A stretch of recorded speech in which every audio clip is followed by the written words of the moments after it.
Hola, estimados estudiantes, nuevamente con ustedes para seguir compartiendo algunos temas de psicología de la personalidad o personalidad y sociopraxiología.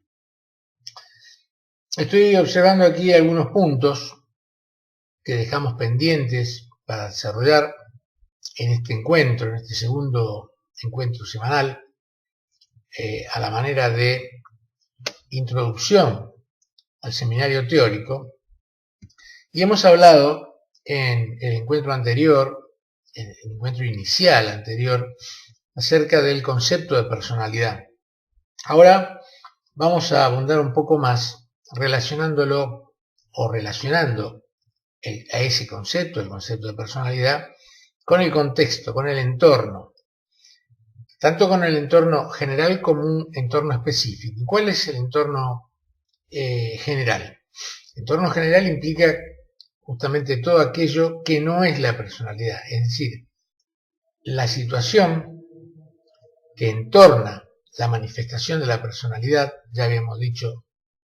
vez pasada que la personalidad se da siempre en situación, que está situada y sitiada. Pero nos interesa particularmente analizar la manifestación de la personalidad, la expresión de la personalidad, en el contexto de las organizaciones. En principio, debemos recalcar, debemos enfatizar que la personalidad no es algo que pueda tenerse, por así decirlo, entre paréntesis y presentarla cuando el sujeto desea, sino que la personalidad es la manera de presentación del sujeto, es la manera de presentación que todos tenemos. Por eso es una herramienta, la podemos pensar como herramienta de adaptación en función interactiva del entorno en donde esa personalidad se manifiesta. Ahora bien, si bien es cierto que no podemos pensar ningún tipo de comunicación con el otro sin tener en cuenta que esa comunicación se hace a partir de un estilo de personalidad y que eso implica que el sujeto que está comunicándose a través de su personalidad como herramienta, como interfase, llamémosle así, ¿no? Interfase, como se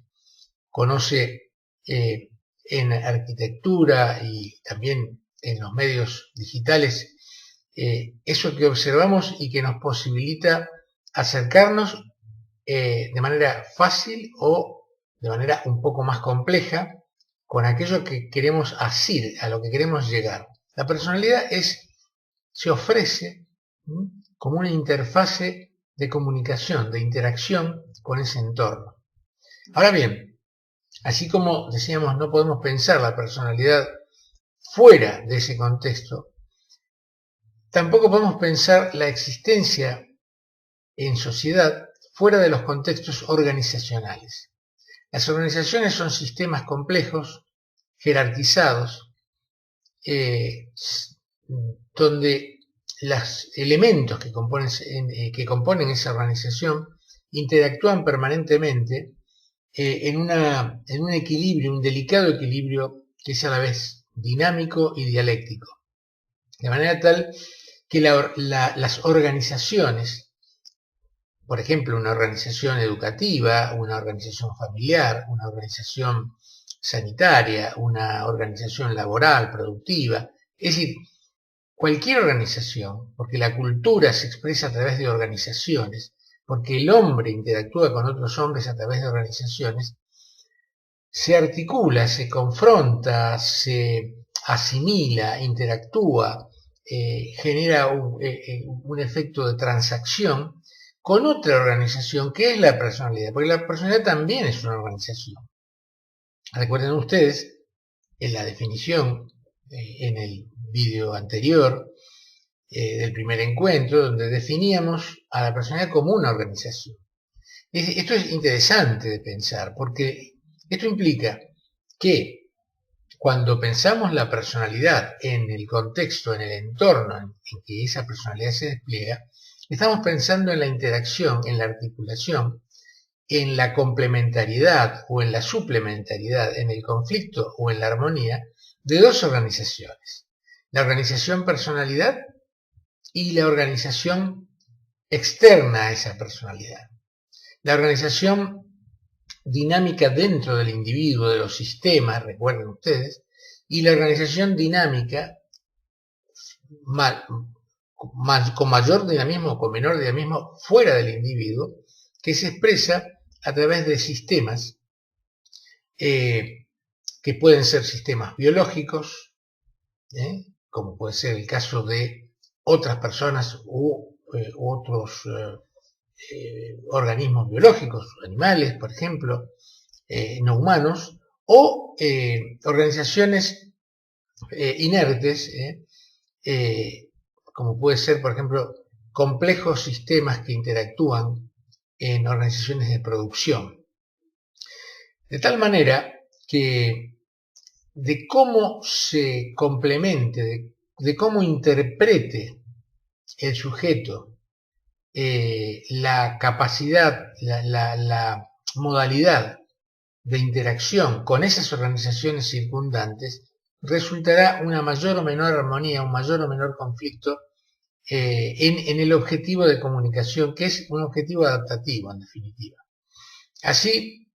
las distintas personalidades, por ejemplo, desde el punto de vista clínico, una personalidad demostrativa, una personalidad no demostrativa, de características atemorizadas, por ejemplo, reactivas, personalidades de acción, etcétera, van a influir de manera diferente en ese entorno. Y ese entorno va a reaccionar en función de ese estímulo que provee la personalidad.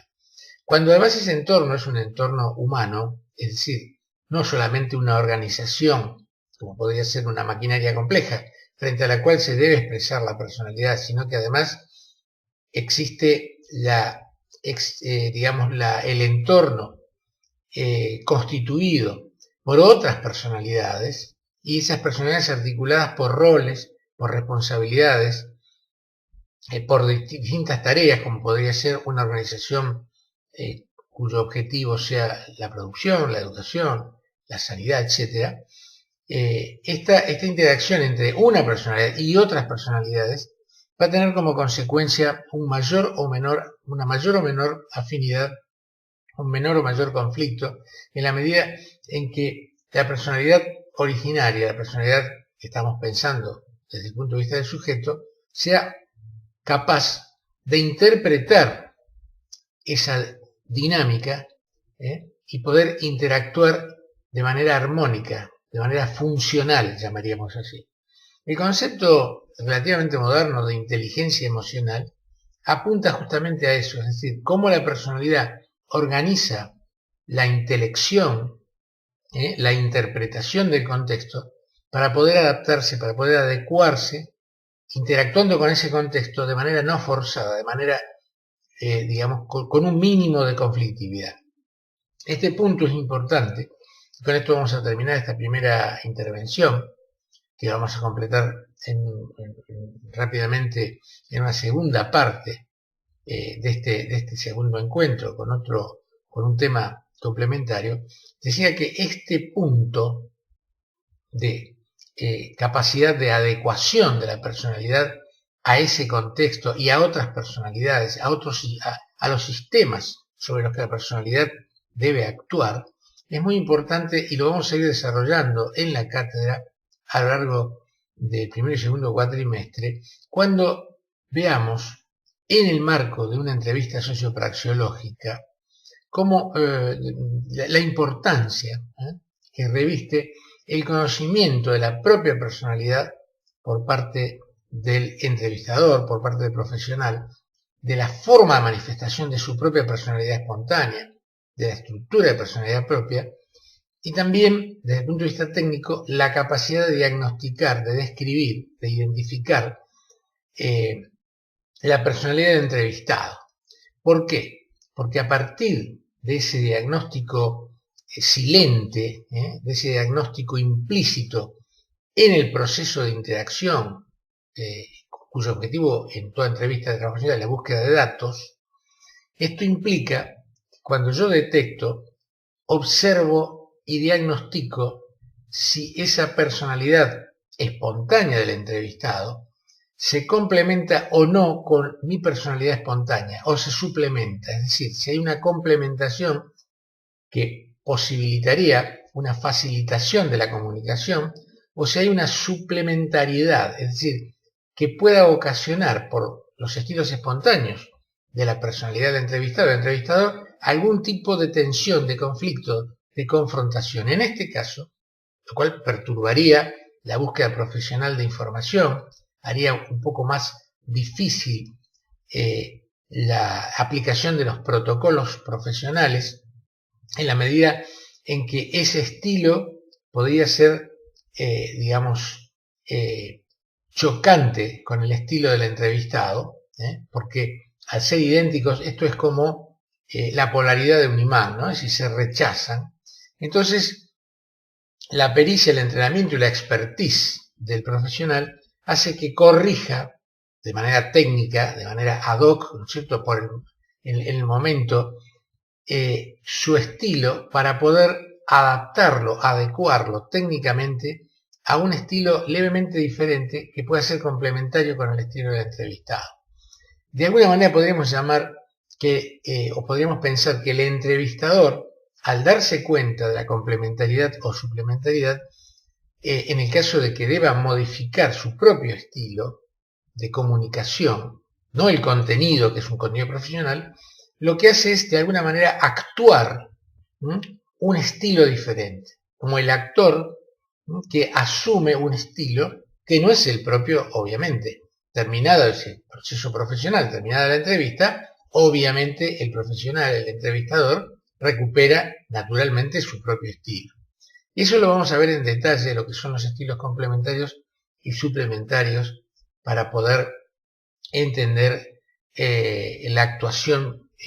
técnica dentro del campo de la entrevista. Hacemos una pausa y en un segundo encuentro, en un segundo módulo, vamos a hablar sobre la relación entre cultura y personalidad y también el concepto de rasgo. El concepto de rasgo de personalidad, que nos va a dejar en la puerta para desarrollar un tema un poco más complejo, un poco más extenso, que abordaremos en una tercera entrega, en un tercer encuentro, que es la conceptualización de la personalidad a partir de un modelo vigente, de un modelo consensuado, que es el modelo de interpretación de la personalidad a partir de lo que se conoce como las 5 grandes dimensiones de la personalidad. Bien, dicho esto, nos reencontramos brevemente en la segunda parte de este encuentro. Muchas gracias.